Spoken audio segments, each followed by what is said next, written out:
Thank you, everyone. We have a panel now on talent and immigration.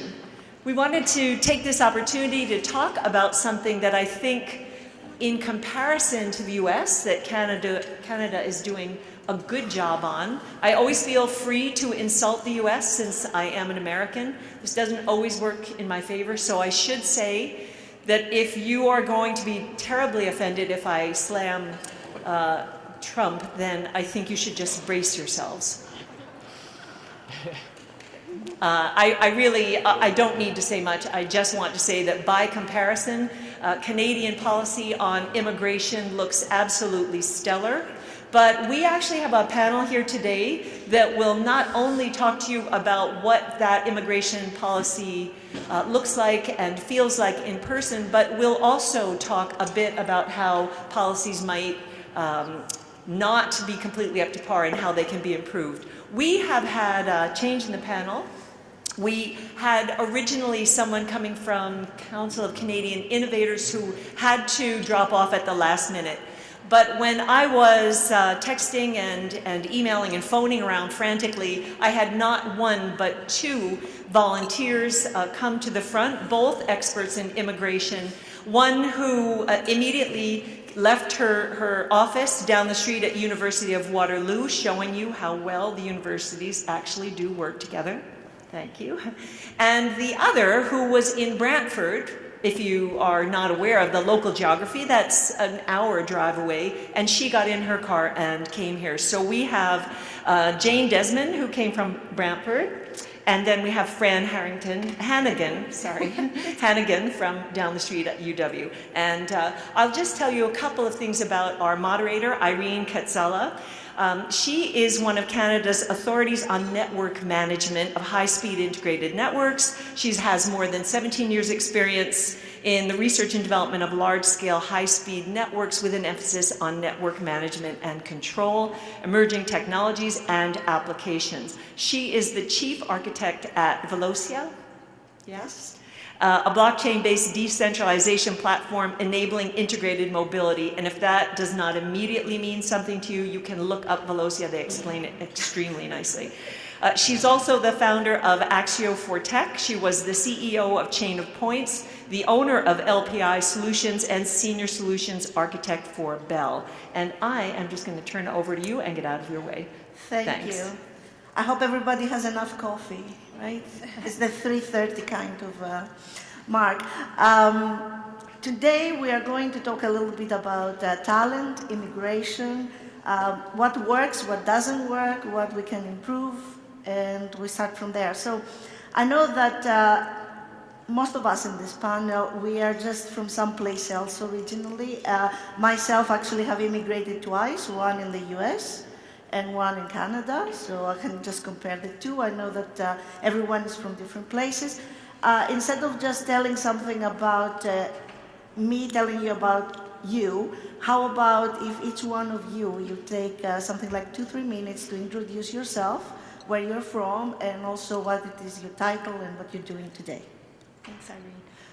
My name is Frances Hannigan. I'm the Senior Immigration Consultant with the University of Waterloo. I work in the Legal and Immigration Services Office. So basically what I do is I handle all of the immigration that is involved for our faculty, staff, students, as well as our visitors that come to the university for research stays, for collaboration, and for internships from other institutions coming this way to do co-op.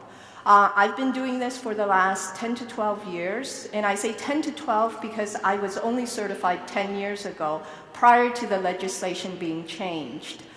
From prior to that, I did my degree here at Waterloo. I love this area. I immigrated here with my parents when I was very young and haven't looked back. It's not because of my parents' immigration that I'm in this field of immigration. I started doing onboarding for the University of Waterloo and found a niche in the need to help advise and guide our faculty, staff, and students when they're looking to come this way, simply because immigration may seem simple, and if you go on the website, it tells you it's simple. But when you start reading, it's not that simple. So you do need a helping hand to help guide you to navigate some of the wordsmithing that they use on the immigration website, because it is very generic and it's supposed to cover every situation, but nobody's situation is the same as the next person's. Thank you. How about you, Andres? My name is Andres Ivanov, and I migrated from Estonia to Canada last summer. And I work at TextNow, not to be confused with OpenText, as site reliability engineer or a DevOps. So basically, I'm dealing with, let's say, your favorite website or application doesn't work and you get angry. I'm the one who like fixes them. So yeah, and my immigration to Canada last summer, thanks to VanHack from Ilya, basically took less than 30 days, starting from an initial interview to getting the visa and migrating here. So I would like to thank Canadian government for making such policies and making it possible, compared to US, which takes you at least a year to migrate. So yeah. Thanks. Jane? Thank you. Yeah, my name is Jane Desmond. I am an international student advisor at Laurier. But prior to that, I've worked in the private sector as an immigration consultant. So I've been an immigration consultant for over 14 years. I've also been an instructor at UBC as well as Ashton College. So I prepare other immigration consultants to other people that want to become immigration consultants. And indeed, we've seen a trend over the years in terms of the Canadian immigration in terms of policy, where they are trying to bring talents into Canada that are in a faster pace. So this is really positive for startups and for other companies as well. So I'm very pleased. Thank you. All right, so hi everyone, my name is Ilya Brotzky. I'm the CEO and co-founder of a company called VanHack. We help tech talent get jobs abroad, or we help bring the world's best tech talent to you, depending on what side of the marketplace you're on. My first memory of my life actually was immigrating from the Soviet Union to Israel, then moved to Vancouver when I was 5, grew up there, moved to the US, then to Brazil, then back to Canada, so it's been a big journey. And yeah, for me, we're looking to create a borderless world for tech talent, so to be able to bring great developers from one part of the world to another seamlessly. Some countries make it easier than others, and looking forward to talking about that today. Good. I think that I'm going to start with an easy question. How you find good talent, okay? Because it's not a matter of, say, find me a technical person. It has to be also somebody who can just really help your business in the way that you envision that. So I suppose that maybe that question should go to you, because you're finding good talent for other companies. Yeah, so that's definitely not an easy question. I hope you were sarcastic. It's incredibly difficult to find good talent, especially on the technical side, because of so many factors that are involved. You have, of course, the technical ability of the person, but then there's the cultural fit and the personality, and then also the interest of that candidate in the role. So there are a lot of different factors, and I don't think anyone's created the kind of catch-all algorithm. Even knowing if someone is good technically is subjective. Some people say that coding tests are a good way. Other people say that that's just something that you can learn and kind of do same as if you're taking a SAT kind of exam. So I think for us, we try and use as many different scopes as possible. We do coding tests. We do English kind of communication tests. We do a personality check. But at the end of the day, it's more just getting to know as much data from both sides and trying to make the match. One thing we have seen that really has been helping is a program we're doing called LEAP, where we're flying candidates to different cities and having the in-person connection happen. We've done this about 4 times, having another one actually next week. And the in-person interaction actually increases a lot the chance of a hire happening. That's actually how Andres got hired. And so that's something we're seeing as a difference, but really it's hard and something that we're constantly trying to solve. Yeah, no, actually that was kind of a half joke, just because one of the hardest thing in my career is just to find the proper people, to fit the culture, to fit, the skills and everything else. And also it is difficult sometimes just to get somebody from another country. in Canada or in any country and say, hello, now you have to forget everything you knew. Yeah. You have to start all over again.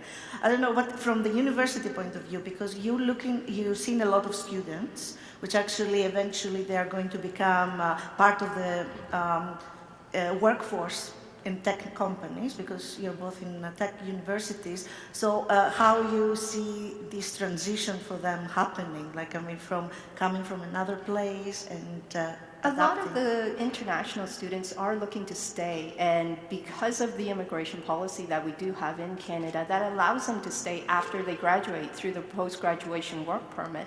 It gives them that ability to gain that work experience, stay on for an additional up to 3 years to feel out what they want to do and whether or not they really truly want to stay in Canada. But beyond that, for my institution alone, we invite a lot of visitors over, not just up-and-coming students, but established researchers that are looking for a change of pace, that are looking to work with our faculty and our startups here in the Kitchener-Waterloo area. So it's a good way for them to kind of transition through that first visit period and then potentially kind of get their feelers out to the startup companies here, the tech companies, and then maybe make connections that way. And when they return home, they have those connections and then reach out to those tech companies to kind of elaborate a bit more, potentially coming this way permanently. Yeah, that's very important, especially because we are in a global economy, so everybody's connected no matter where it is physically located. I was reading a study about the 2018, about the growth of the need for technical talent. So it seems that the 4 major cities in Canada that attract or make growth for new technology companies and talent, therefore, it is actually Toronto, Waterloo, I think Montreal and Ottawa. I can see that because they have very active hubs of technology companies and innovation. I'm sure that Vancouver as well is having something like that. So the question that I have now, it is a little bit more towards the immigration portion of, yes, you found the proper talent, you know that you have a huge gap, you need these people. Now you have to start a process. And this process might take, if you are in the US, a year or more, here in Canada a little bit shorter. But does it change based if you are a big company or a small company? Because in my mind, it means that there might be more complications if you're a smaller startup, that you want to get some tech, talent from somewhere else. No, it's the same for any size company.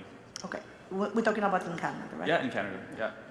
Yeah, because the immigration policy allows for what we call, or what immigration termed as the global talent stream, which helps to kind of fast track, which was how Andres came in through, which was the global talent stream. So there's 3 different areas that fall under that, and there's named tech occupations within that talent stream that's constantly changing, so that it kind of goes with the labor market that is within your area, so that you could find the talent that you need, bring them in as quickly as possible. And the criteria for this particular, you said that they name what is the priority of the different sectors. Yeah, it just depends on which talent stream you're looking at. So there's 3 different ones. One is specific for academics, which is just bringing in researchers for 120 days. They're allowed to come here and work with a post-secondary institution for up to 100 days, get paid for it, do research work, publish papers, but they have to leave after the 120 days. For the other talent stream, which Andres came under, that's the fast-track labor market impact assessment process. So he was recruited, his employer went through the labor market impact assessment. That took less than 2 weeks to get a labor market impact assessment. And if anybody's done immigration before, a labor market impact assessment is near impossible to get in less than 2 weeks. You're looking at 6 to 12 weeks at the minimum. So 10 days for Andres was amazing. So once he had that, and with the guidance from KPMG, he was able to arrive at the port of entry, get his work permit, and start working right away. So that gives me a good segue to you, Andres. So tell us about your experience immigrating to Canada, and it's very fresh in your mind, right? It's a couple of months now? Yeah. Well, it all started basically. I was looking where I want to migrate. I didn't want to live in Europe. I always wanted to live in North America, either Canada or US. I initially wanted to move to US, somewhere like San Francisco or where all the big tech companies are. But the issue with US was that you can only apply for a H-1B visa once a year, and that's for 1 week in April. And only like huge companies can afford that because they can apply for a visa and they can wait for up to a year, and they don't really care if the person gets hired or not, or the visa gets approved or not. However, in Canada, when I started researching, there were all kind of programs such as the Global Talent Stream, which allows any size of, I wouldn't say startups, maybe starting from small scale-ups to, basically there are some conditions and so on.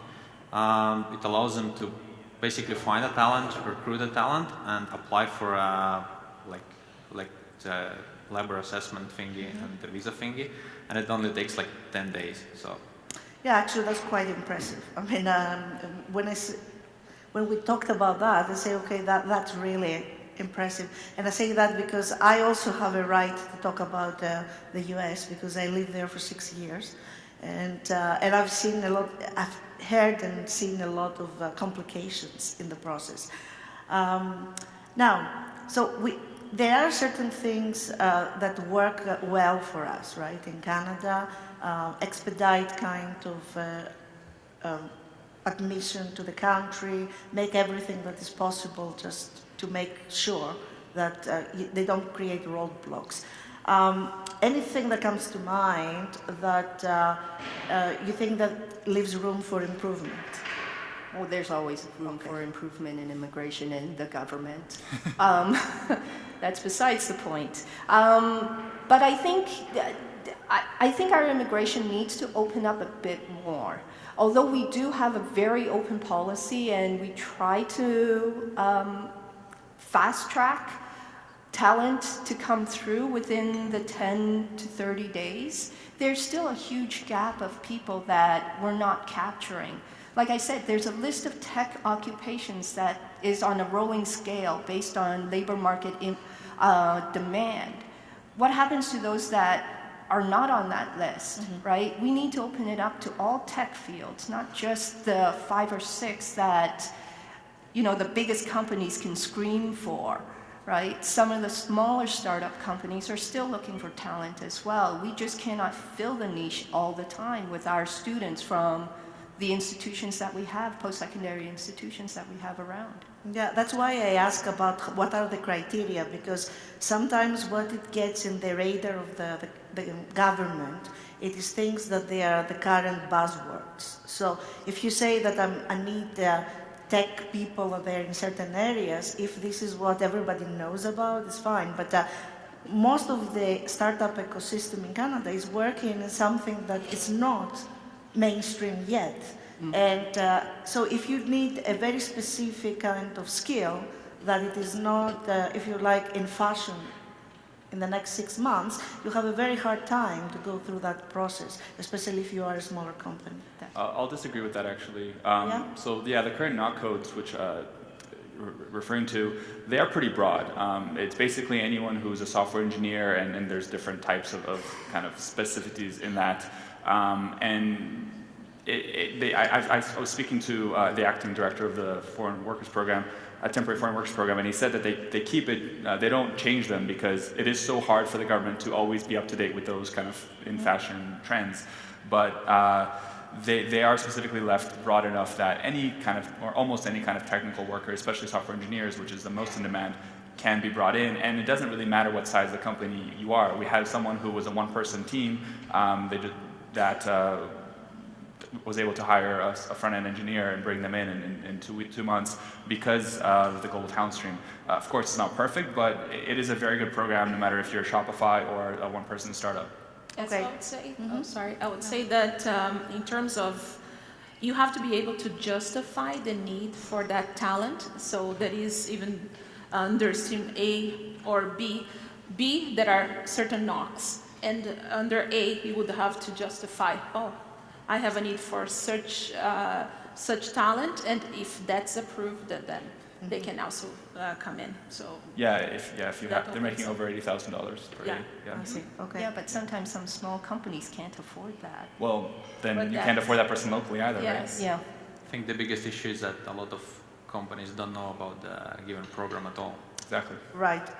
I have to admit that pretty much before researching that, because of the panel, I wasn't aware. So it's not something that, it is widely publicized. But since we are in this topic, I want Andres' input on that. If you had to change one thing through your process, like you just went through the process, so what would be that one thing that didn't work? For the global talent stream, I probably wouldn't change anything. As for the overall immigration process and the permanent resident program, or the express entry program, I would look less on the side of education, because not every country in Europe or like anywhere in the world has universities with the same knowledge and skill set as like Waterloo universities or many other like big universities. For example, in a small countries like Estonia, there is basically 2 major universities, and they lack a skill set to teach you anything. And the diploma you get there is, educational based, you can match it, but the skill set is never going to match. So it's really hard for some skilled employees that decided not to finish the university or decided not to even go to university and like self-learn, self-study, and are working in like very important like positions and startups in their own country. They cannot easily migrate here to like permanently live, because most of the countries or programs that look at the immigration, such as like for permanent reasons, they're putting the education pretty much on top level. Mm-hmm. Right, so that is brings another very interesting point. Once upon a time, in order to acquire your skills for whatever job you were doing, a university degree, even a postgraduate degree, it was absolutely necessary. But we are in a completely different environment. So I've met a lot of programmers that they are much better than any programmer that comes out of a formal system, and because they are self-taught and because we have so many tools out there. So how you deal with something like that, that it's not what we can really quantify in the way that is comfortable for us. Like, I mean, you went to the University of Waterloo. We know it's a good university that produces very good students. So in that case, how, both parts, right? I mean, you that you're looking for these people can just say, okay, yeah, this is a person that it's going to be a good addition. And also from somebody who doesn't even know how to assess that, like the government. So how you deal with something like that in a fair way? I would leave it up to the employers. So if an employer who's a Canadian employer says that this person is good enough to have a job offer, then that should be enough.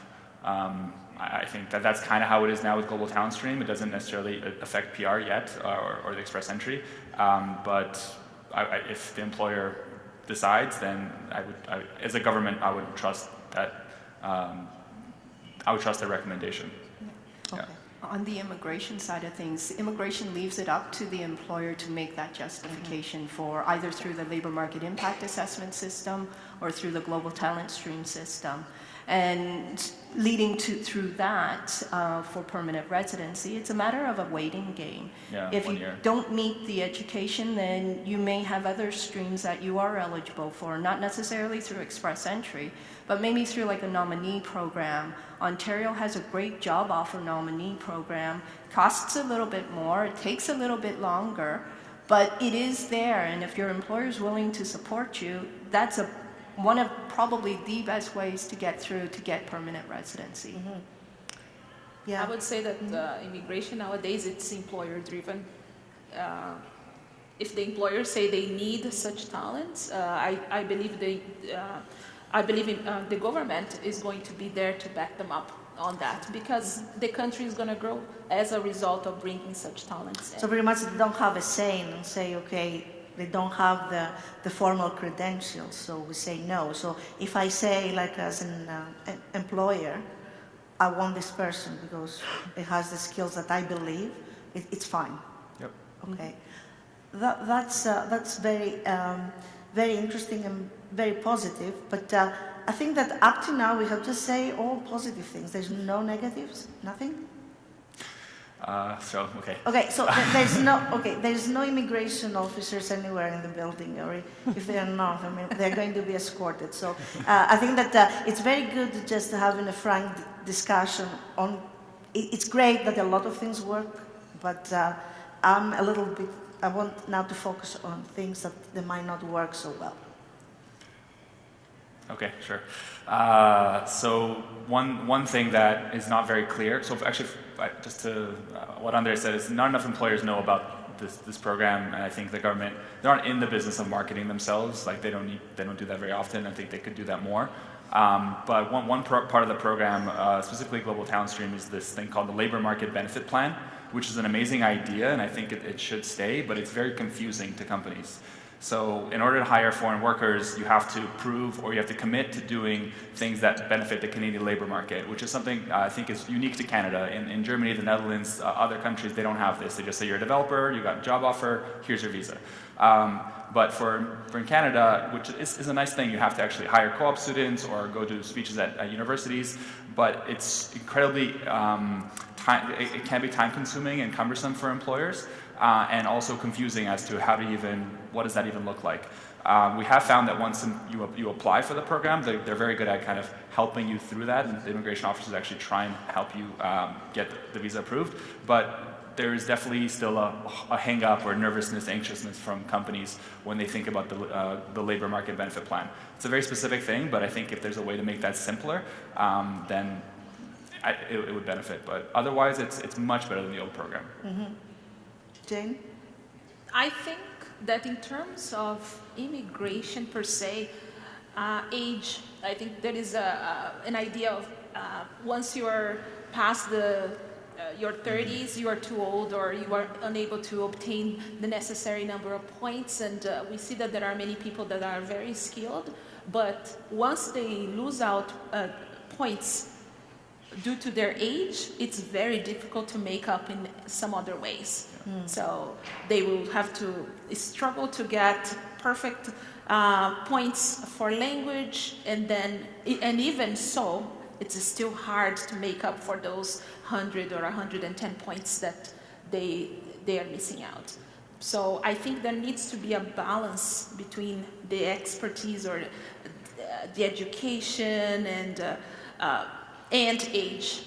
Because I think these people are bringing so much knowledge. Yeah, so it needs to be acknowledged. First of all, 30 is not old. Second of all, I believe that they bring more experience, that their raw skills and their talent. That's kind of not optimal. Andre, anything to add on that? No? I'd say the government needs to make it more clear, like about the global talent stream and other processes for the companies themselves. Because for me, as a person who wanted to migrate and was looking for a work, every time I had an interview before I found out about the VanHack, every time I found a job myself and I had an interview, pretty much I had to explain the companies myself, like how's immigration is going to look like, what is a global talent stream, and every time the companies were like, oh, really? Is it really going to be that easy? Fran? I think Global Talent Stream is the first step. It was a good step on the government's part, but they need to do more. They're right now still sitting on their laurels, assuming that this will move them along to the next decade or two. But there is always going to be a shortage in the tech talent in Canada. Not that we don't have our own students to rely on, but our students is not enough. We have a lot to give back. The government needs to look at not just implementing and continuing with the global talent stream, but create something different that will help support that beyond just tech talent, beyond just bringing up our own international students to keep them here. try to bring in new, fresh foreign nationals that have other talents that are not education-based, so that we can grow this area to be a better area. Yeah, very important. I want to change a little bit. It's a related topic and very close to my heart because women in technology are a minority. Everybody knows that. I mean, the dial is not really moving very fast. It doesn't move at all.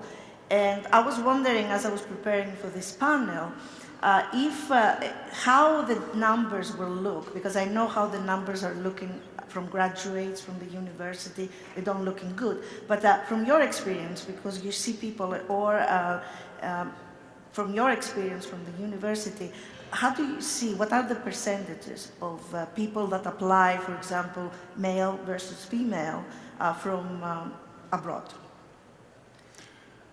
Yeah, so that's actually one of the things that we take really seriously, and one of the kind of phrases we have in VanHack in terms of value proposition to companies is diversity on demand, all types of talent from all over the world, and creating very diverse teams. So I think the percentage is fairly low. It's I think less than 10% inside our talent pool, but even still, because you look at a global talent pool, that number is thousands of female or women engineers, which is more than are looking for jobs in Canada right now. So we actually did this, I mentioned earlier, the LEAP program where we flew engineers to different cities. We did this actually in Calgary. Thank you, David, for helping host us there. And also in Toronto and here in Waterloo in last November, we had 75% of the women we brought hired, 19 out of 25. And so these kind of initiatives are things we're doing to really increase that number. And now every LEAP program we have close to 50-50. And yeah, we're trying to bring as many women to Canada as possible. Mm-hmm. So how about the university side? The universities, we do have gender equality. We try to add that into our recruitment, but the unfortunate part is immigration policies and regulations have a blind eye to gender because they try not to be biased in that way. And when we're looking specifically to recruit, say, a faculty member in our chemical engineering area, which we have less to none as faculty, it becomes very difficult when we're targeting a particular gender group. And it's difficult to justify through the labor market impact assessment. Why are you not looking at these Canadians who are male versus these females who are non-Canadian that you want to bring in? Mm-hmm. But how they compare from the skill set? The skill sets are very close. The female are just as talented, if not more so, and more driven than some of the male recruits. Mm-hmm. It's just immigration policies and regulations turn a blind eye to the gender, and there's really not a whole lot we can do about that. Mm-hmm. And again, that's something that the immigration minister should look at too, for these kinds of programs where we're looking to bring in people under global talent stream or for faculty positions within our institutions. Try to make the gender equal in the sense that we are targeting certain areas. Right, I mean, as long as the credentials and the skill set is there. So because otherwise it's going to work against, you mm-hmm. cannot really promote somebody because of their gender. That's right. But if you have to choose between two equally qualified people, why not? Yep. Now, I know that most of you have lived in other countries, that have just experienced other systems and all of that. So anything that we can just borrow from them in the sense that something works very well, so it will be something to consider including in the next, round of whatever the program is going to be here in Canada. No? I think just generally, again, government, the whole user experience of applying for a visa is a little bit difficult. You actually have to fax in your form as an employer to Services Canada, ESDC, which I find hilarious. And most of our customers actually use an online fax machine. Yeah, I just tell them go to myfax.com or efax.com and use that, HelloFax, etc. Anyway, so stuff like that I think would be much better. But yeah, there's not much else other than just creating the better software. Okay. Yeah. So it seems that before I open the floor to questions from the audience, any final thoughts from you, or what? Yeah, I'd like to say Yes. that one thing Canada can borrow from smaller countries such as Estonia is because Estonia is so small, they manage to do a lot of tech inside the government. It's not very advanced, I would say, but it's still like there's a lot of tech. For example, in Estonia, you can apply for not a citizenship, but like identity card, which allows, like from outside Estonia, which allows you to open a business in Estonia. So if Canada would do more, like Canada has a lot of tech-based, like huge companies and unicorns. So if they could take a little bit of that and put it into government, that would be awesome. I think that Estonia is one of the companies that they're considering blockchain in order to put a lot of this identity and all of the government. Yeah, but you're right. They have the advantage of having nothing established for a very long time. Yeah. And so forth. So, are there any questions from the audience? I would like to know if, as part of the guidance that you give to people when you're trying to bring talent, that includes how to manage the medical insurance coverage. When they're in the university, they have to pay for a medical plan. But as soon as they graduate, while they're looking for employment, or even after they start employed, they are not eligible to the medical system here.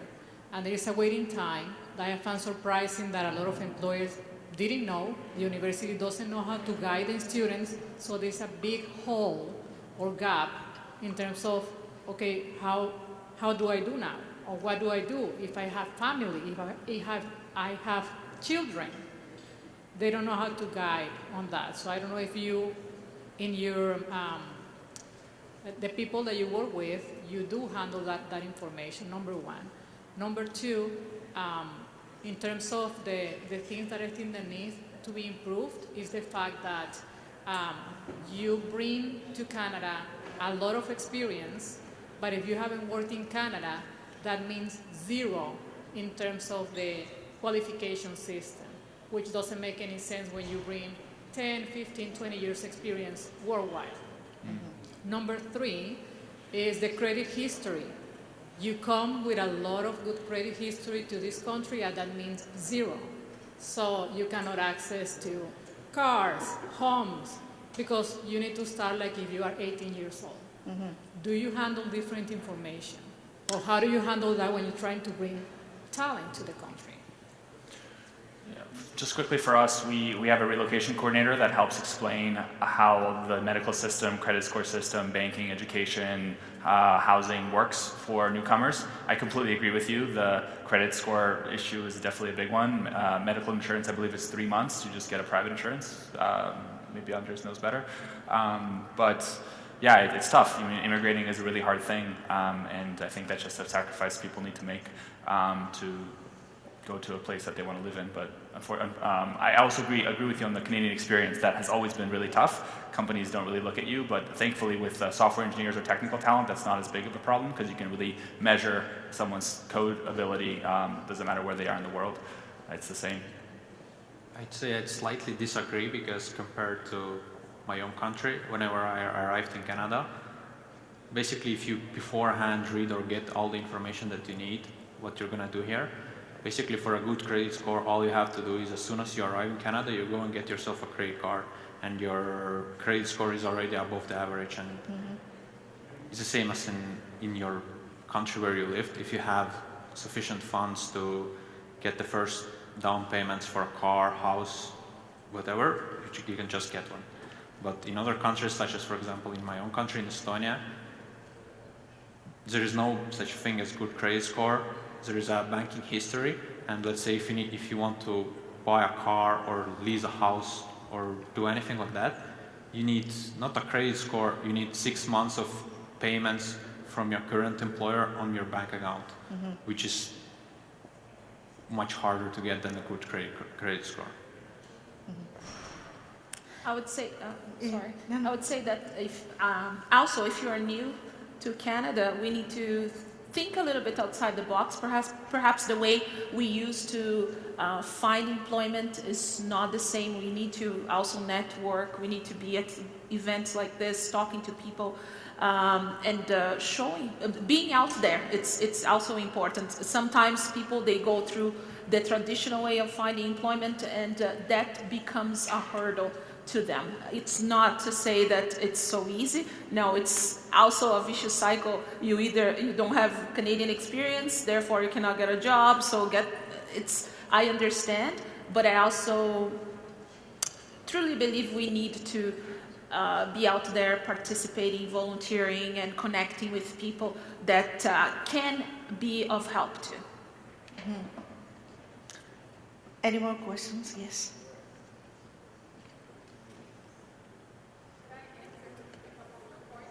Yeah.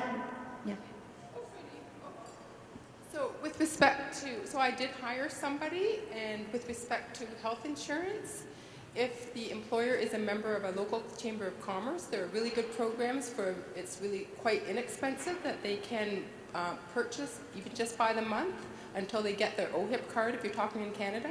So any employer would look and say, yeah, I can afford that. It's in my experience, it was a number of months to cover. It's better if you know to apply for your OHIP card because there is a certain window. So once you arrive, you have to be able to be here for 6 months. So you know, if you don't know if you're going to get your visa renewed or anything, you have to watch the timelines. But you can get it actually quite quickly. So first of all, you should apply as soon as you can. But secondly, the employer might be able to fill in for a couple of months. It's very reasonable. So an employer can do that for you. The second point was, you know, no credit history. I have no problems with my employees coming and telling me that they need help this way and that way. I haven't had anybody with a family to support, so the amounts were small amounts to get them started and to get that credit card, which came to our place. I mean, it can be done. I'd say talk to your employer. The third thing is about no Canadian experience. Who cares? I want somebody who will show up and work and do the job. This is a tech conference. Well, my background is in engineering, and as we move into the Internet of Things, or including sensors and that sort of thing, into our things products, I need tech people. It doesn't matter where your background is, where your experience is. What matters is if I need it. So, you know, you're in a really strong position in all three of those cases. It's not a problem for me for hiring anybody with those sorts of issues. Thank you. I think that there is a question. Yes. Hi. So my question is kind of about, so in the context of scale-ups, sourcing talent is really required very quickly. Okay, so the process that you've spoken about obviously takes time. And so we're seeing a lot of scale-ups, particularly those with a global focus, who are simply just recruiting people and allowing them to live abroad rather than necessarily kind of bringing them into the local environment. So I suppose my question for you is, you know, what do you see moving forward as scale-up firms who are operating in the global market simply kind of circumvent immigration by just allowing more flexible recruitment and employment in general? Like, how do you see that moving forward? Do you have an answer? Because I do have an answer, because I am in the middle of that. And the answer is that having teams in other countries provides a lot of issues about coordinating with your local team. And although we have the internet, we have everything, constant emailing, it's not the same thing as having everybody into the same office. Sometimes you have no other option for a number of reasons. You might not find people here, you don't have the 6 months or the 3 months or the 2 months to bring them into the country. So this is the next best thing without being the most efficient kind of way. So in my opinion, it's going to still exist and happen, that you're going to operate with multiple teams. For example, we operate right now with teams in 3 different countries. And it is because when I started looking for the talent that I needed, in the level that I needed, I couldn't find that in the period of time that I had. It was a very, very short timeline. So you have to just really work, because in the end of the day, it's business and it has to happen. I promise that I'm going to close this particular panel on time, and I think we did pretty well. So I would like to just thank all the panelists, Fran, Andres, Jade, and Ilya? Okay, sorry. And I want also to thank you all for your attention. I hope you find that you got some information out of the panel, and I encourage you to talk to the panelists afterwards if you have more questions for them. Thank you so much. Thanks.